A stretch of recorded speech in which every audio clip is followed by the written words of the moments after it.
It's rare to have a chance to welcome an entrepreneurial icon to the set of Biz One-on-One.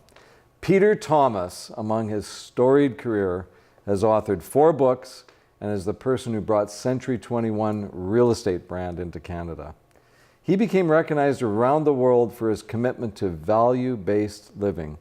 Peter's here today to talk about LifePilot with Jennifer Carroll, to whom he is handing the torch of leadership of this 40-year-old organization. Welcome, Peter and Jennifer. Thank you, Randy. So great to have you here. That's great. Peter, there's so much to talk about. Let's start with LifePilot. Sure. What is it? LifePilot really is a system of getting to understand what you want to be in life, where you want to go, and what's important about life.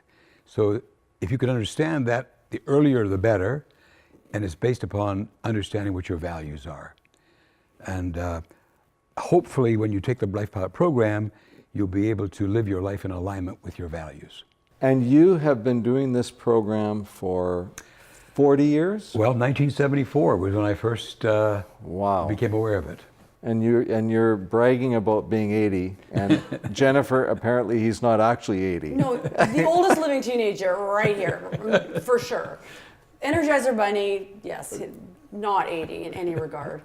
Jennifer, you're obviously much, much younger, and you're taking over LifePilot. What an opportunity. Tell me about how that all came about. It is an opportunity, and it's coming full circle. I actually did the first LifePilot. I've known Peter for 25 years, but 15 years ago I did it for the first time with my late husband and my children, actually. Really? Yep, yeah. And my daughter Jessica, before going off to college, did her second LifePilot seminar, and she ended up doing these vision boards. So she took her values, set her goals, and then she did a vision board where she took pictures. She found it when she graduated, and she pulled it out, and she called me. She said, "I can't believe it, Mom! Like every single thing was realized." She had a picture of a little surfboard. She learned how to surf. She had a picture of the exact car she bought. She's like, "I didn't even think about it when I bought it. It was the exact car." And then my son Austin, at the same time, he was like 12. Simple man, had his big poster, but he had one picture on it. It was Jerome McGinley. And under it says, "I want to play for the Calgary Flames."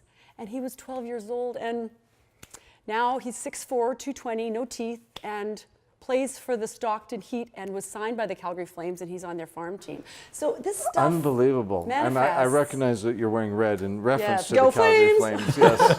And for those of you watching in other countries, it's called hockey. Right. It's kind of big here in Canada. Yeah. Kind of. Yeah. Peter, this is value-based living, and you had some trauma in your earlier years. Did this stem out of that trauma? Well, I think the trauma you're referring to is losing my son, but I lost Todd, he was bipolar, and Todd committed suicide. When I lost Todd, it was earth-shaking and changed our life completely. And so my wife and I, Rita, we literally went to Switzerland and went up into the mountains. And I had lived my life this way, and I disassociated myself from everything I was doing. Everything was cloudy. You talk to me and I'd answer you, but I really wasn't there. And as I was resigning from all this stuff I was doing, I belonged to an organization called YPO, and we were doing a university, and we were doing a university planning session on my boat. And the chairman of WPO, the World Presidents Organization, was part of the planning committee. And on my boat, I have this book. This is my life book. And it was all about stuff, how I viewed life. And it was never really put together, any package or anything, it was just my life. So he saw it sitting on the counter, Paul did, and said, "Can I look at this?" And I said, "Well, it's kind of like my diary, my stuff, but yeah, go ahead." So he took it, and he was gone for 3 hours. And he came back, and he said, "Peter, will you come and teach this at one of our forum meetings?" And I said, "Well, Paul, I don't teach this. It's just my stuff, But there's something about it, and because I just was trying to get away from everything, that I said, yes, I would. After that workshop, Paul said, Peter, and I realize now he was helping me heal.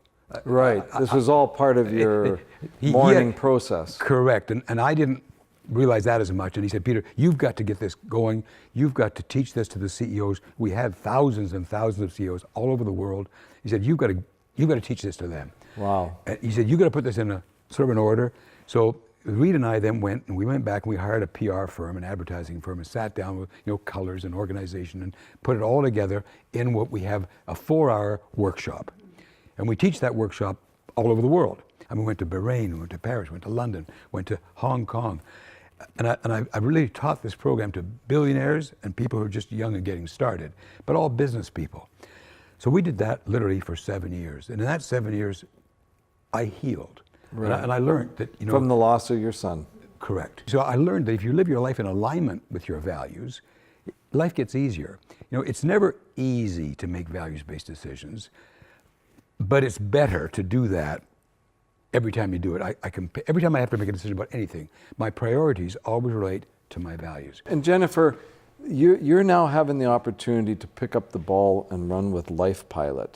Are values something that are to be taught or to be really considered, or is it just you're just supposed to figure it out? It all boils down to the tough questions we ask ourselves all the time, like, what do we want? Yes. How do we envision our lives? How do we make a difference? How do we leave a legacy, live our lives to leave a legacy? And these are tough questions. As Dr. Seuss says, sometimes the questions are complicated and the answers are simple. And maybe, just maybe, the answers to these tough questions can be boiled down to vision and values. I lost my husband 5 years ago, and when that last year of his life, I realized more than ever the significance of LifePilot and how living a value-based life is imperative. When I first did the first summer, that I really value my voice and sharing stories and trying to impact lives. And I just feel so excited that 15 years later, I'm now really diving in head first into something that I believe in, and I really feel that I needed those 15 years to live it. I've lived it.